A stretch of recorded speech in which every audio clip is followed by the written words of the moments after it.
నమస్కారం. వనవానికి స్వాగతం. ఈరోజు వార్తలలోని ముఖ్యాంశాలు.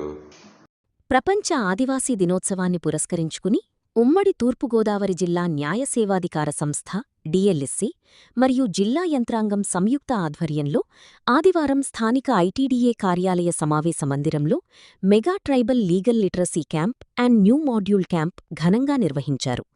ఈ కార్యక్రమానికి ముఖ్య అతిథిగా హాజరైన జిల్లా న్యాయ సేవాధికార సంస్థ కార్యదర్శి శ్రీమతి వై శ్రీలక్ష్మి మాట్లాడుతూ, రాజ్యాంగంలోని ఆర్టికల్ 39A ప్రకారం ప్రతి ఒక్కరికీ సమాన న్యాయం మరియు ఉచిత న్యాయ సహాయం అందేలా డిఎల్ఎస్ఏ కట్టుబడి పనిచేస్తోందన్నారు. భాషా సమస్యలు, భౌగోళిక దూరం, అవగాహనా లోపం వల్ల మారుమూల గిరిజన ప్రాంతాలకు న్యాయ సేవలు పూర్తిస్థాయిలో చేరడం లేదని, ఈ లోటును భర్తీ చేయడమే లక్ష్యంగా సంవాద్ పథకాన్ని అమలు చేస్తున్నామని తెలిపారు. గిరిజన యువతను పారాలీగల్ వాలంటీర్లుగా ఎంపిక చేసి స్థానిక భాషా సంస్కృతులకు అనుగుణంగా గ్రామాల వద్దకే న్యాయ సహాయాన్ని చేరవేస్తున్నామని స్పష్టం చేశారు. కోర్టు కేసులు, లాయర్ల నియామకంతో పాటు సంక్షేమ పథకాలు, రేషన్ కార్డులు పొందడంలో కూడా ఉచిత సహాయం అందిస్తామని హామీ ఇచ్చారు. కార్యక్రమంలో పాల్గొన్న ఆర్డీఓ కె స్వాతి మాట్లాడుతూ, జిల్లాలో 90% పైగా గిరిజనులు ఉన్నందున వారికి రెవెన్యూ, పోలీస్, అటవీ, స్త్రీ శిశు సంక్షేమ శాఖల సేవలపై చట్టపరమైన అవగాహన అత్యంత ఆవశ్యకమని పేర్కొన్నారు. హక్కులతో పాటు బాధ్యతలపై కూడా ప్రజల్లో చైతన్యం తేవడమే ఈ క్యాంప్ ముఖ్య ఉద్దేశమని వివరించారు. ఓఎస్టీ జావళి మాట్లాడుతూ, గిరిజనులు తమ సమస్యలను చట్టబద్ధంగా పరిష్కరించుకోవాలన్నారు.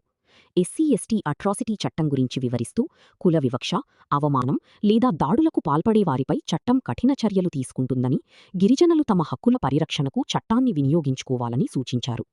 ఈ సందర్భంగా న్యాయ, ఐసీడీఎస్, వైద్య ఆరోగ్య, రెవెన్యూ, పోలీస్, అటవీ, స్వయం సహాయక సంస్థల ఆధ్వర్యంలో ఏర్పాటు చేసిన అవగాహన, సేవా స్టాళ్లను అధికారులు ప్రారంభించి సందర్శించారు.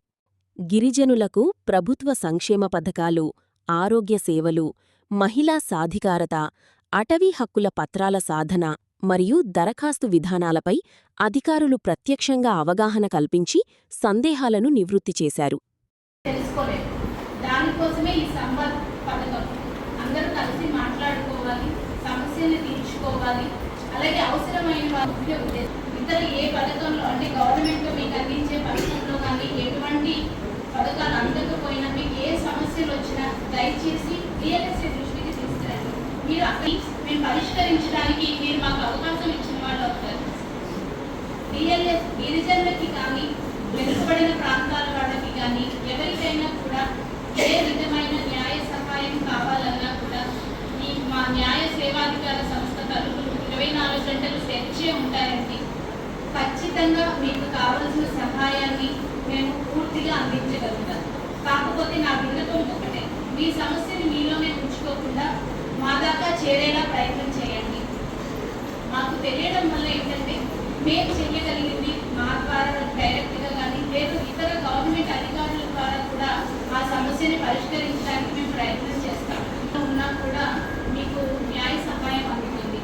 మీరు చేయాల్సింది ఒకటే, ఏ విధమైన ఇబ్బంది వచ్చినా కూడా మాకు తెలియచేయండి.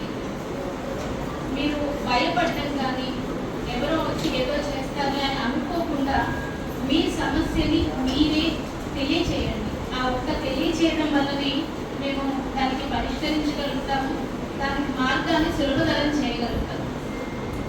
ఎవరో ఒకళ్ళు మొదలు పెడితే మిగతా వాళ్ళకి కూడా ధైర్యం వస్తుంది. చెప్పాలి అనే ఆలోచన ఒక డిఎల్ఎస్ఏ అనే కాదండి, లీగల్ వాలంటీర్ ఎవరో తెలియదు, ఏం చేయాలో సమస్యను తెలియచంలో లేకపోతే వాళ్ళ పై అధికారుల దృష్టికి గమనించడానికి వీలుంటుంది.